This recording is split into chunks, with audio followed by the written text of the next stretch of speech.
Today's show is a show that I really didn't know how to get a grasp of. This show its title is extremely weird and kind of, in my opinion, lazy, but the show itself and the way it executes its message is beautiful, among very many other things. And it's this type of feeling that I have been trying to look for quite recently here lately. So this last month has been me scouring a few shows and mostly movies and kind of figuring out what was sparking that interest that Your Name and A Silent Voice did. And in this past couple weeks, I have found two.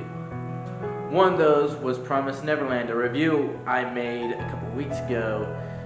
You should watch that, by the way. The link will be in the description below. Alright everybody, before this review starts, I would like to thank all 23 of my subscribers who have followed me up to this point. It means a lot. And if you would mind, if you like this video, hit a like button. Go ahead and hit that subscribe button, and while you're at it, hit the notification bell. That way you guys can be updated. To put it shortly, this show is about a young middle school, high schoolish girl named Mio who is in love with a classmate named Kento. And because of this, and in order to get closer to Kento, she made a deal with a mystical cat that allows her to transform into a cat once she puts a cat mask on and does a front flip. Mio herself is assertive. She's assertive, she knows what she wants, and she'll go to what she needs to go in order to obtain it, but not so far that she expresses herself and the way that she feels.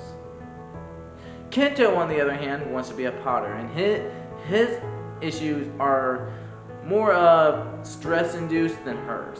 She has a carefree life, while meanwhile he has a pottery thing to do, has school of course, and every single day he's constantly being harassed by Mio. And because of this, almost spoiled the surprise. This is one of those animes that, although I tried very, very hard, this is just one of those shows that I could not get behind the dub. The dub is fine, a lot of people like the dub. I watched this first in subbed, and then I watched it all over again immediately after the sub version in dubbed, and the dub will do you fine. It's a Netflix dub, so it's sure to be at the very least bearable, and this was decent by all comparison.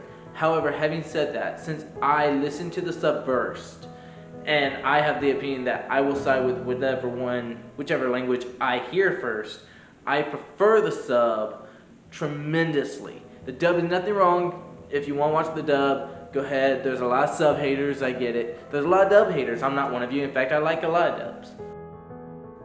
And now we get to what I consider to be the two biggest, I wouldn't say issues I have with it, but just the two things I wish they had put a little more attention into and given a little more detail. Number one, that some of these characters go through depressive, very, very depressive stuff. And I really wish they had looked at that more, especially when it comes to terms of the family.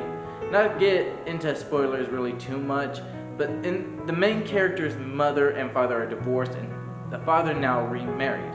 And because of this, the main character has a depressive thought and outlook on life, and as such, she feels like no one cares.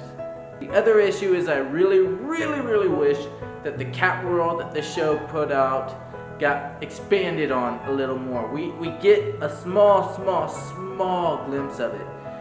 But it really does, and it's talked about through the entire show, but it's not really ever shown to us.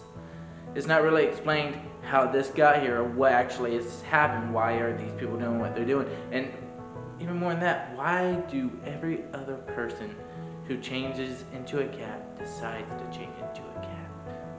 My issue in the animation style, because there is very, very few issues I have with this animation, is the fact that Mio looks too much like Asuna from SAO. However, the animation itself is beyond gorgeous. This is in my top 3 most beautiful movies I think I have ever seen, and its music is almost as good. A few songs in the soundtrack that are all very, very pretty, but there's only a handful that I would sit around and listen to on a day-to-day basis. And of course, I would be absolutely remiss if I were not to tell you about one track in particular called Ghost in a Flower. It's playing right now, and in my opinion, it is absolutely splendid. The music goes well with the show that it's coming in part, and I will show that right here. So the music itself is great, but if there was one track out of this entire soundtrack or OST that I would have to say piqued my interest and made me listen to it the most, it would be this one. Check it out. Again, the name of that song is Ghost in a Flower. At the end of the day, A Whisker Away is about not being able to run away from your problems. Your problems are going to catch up with you one way or another, and eventually you're going to have to confront them. How you confront them and how you go about it is entirely up to you.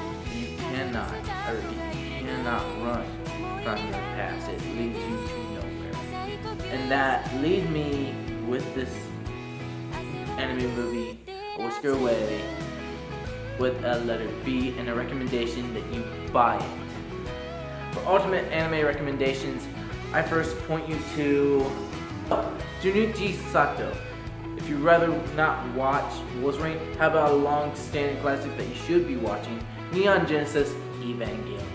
And that is where I leave this.